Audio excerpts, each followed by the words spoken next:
അതായത് ഞങ്ങൾ ഈ യൂത്ത് ഫെസ്റ്റിവലിലൊക്കെ നല്ല രീതിയിൽ തിളങ്ങിയിട്ടുള്ള കലാപ്രതിഭകളെ വിളിച്ചിട്ട് മലയാള മനോരമ നടനം 2000 എന്ന് പറഞ്ഞിട്ടൊരു പ്രോഗ്രാം 2000 നടത്തിയിരുന്നു. അതിൻ്റെ ക്യാമ്പ് ഡയറക്ടർ പിന്നെ തിലകൻ സാറായിരുന്നു. ഉദ്ഘാടനം ചെയ്തത് ലാലേട്ടനായിരുന്നു.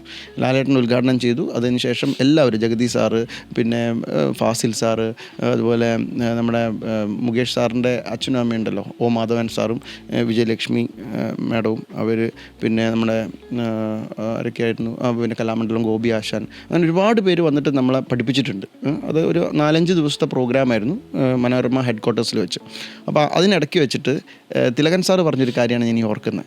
അപ്പോൾ അദ്ദേഹം പറഞ്ഞു, ഞാൻ ഒരുപാട് നടന്മാരെ കണ്ടിട്ടുണ്ട് നാടകത്തിലും സിനിമയിലൊക്കെ, പക്ഷേ വളരെ എന്നെ അതിശയിപ്പിച്ച, അല്ലെങ്കിൽ ഞാൻ വളരെയധികം ആരാധനയോടെ അല്ലെങ്കിൽ ബഹുമാനത്തോടെ നോക്കിയത് ഒരു വ്യക്തിയാണ്, ഒരു നടനെയാണ്.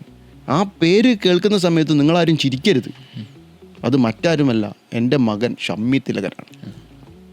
അവൻ്റെ പൊട്ടൻഷ്യൽ അപാരമാണ്. ഞാൻ അവൻ്റെ തന്തപ്പിടി ആയതുകൊണ്ട് പറയല്ല, അത് അവൻ്റെ പൊട്ടൻഷ്യൽ അത്രയ്ക്ക് മിടുക്കനായിട്ടുള്ളൊരു നടനാണ് ഷമ്മി തിലകൻ. പക്ഷേ വീട്ടിൽ വന്നിട്ട് അമ്മേ ചോറ് വേണമെന്ന് പറയുമ്പോൾ ഈ കൈ നിലത്തേക്ക് ചൂണ്ടുകയും മറ്റേ കൈ പോക്കറ്റിലിട്ടുകൊണ്ടാണ് പറയുന്നത്. അപ്പോൾ എന്തിനീ കുമ്മുട്ടി അനുകരിക്കണു എന്ന് തിലകൻ സാറ് ചോദിക്കുകയാണ്. ഒന്നുമില്ലെങ്കിൽ അവൻ്റെ തന്തപ്പിടി തിലകനെ അനുകരിച്ചൂടെ, അതുമില്ലാതെ ഈ കുമ്മുട്ടിനെ അനുകരിക്കണോ? അപ്പോൾ എന്ത് പറ്റുന്നത്? മമ്മൂട്ടിയും ആയില്ല, മമ്മൂട്ടി സാറും ആയില്ല, പിന്നെ ഷമ്മി തിലകനും ആയില്ല. അത് രണ്ടിൻ്റെ ഇടയിൽ വെച്ചിട്ട് അദ്ദേഹത്തിൻ്റെ ലൈഫ് അവിടെ സ്റ്റക്കായി പോയി. അപ്പോൾ അതുകൊണ്ട് നമ്മൾ original is always the best എന്നാണ്. നമ്മൾ ഒറിജിനൽ ആവാൻ ശ്രമിക്കുക. നമുക്ക് കൂടുതൽ ഉയരത്തിലേക്ക് എത്തണം എന്നുണ്ടെങ്കിൽ നമ്മളാവുകയാണ് വേണ്ടത്.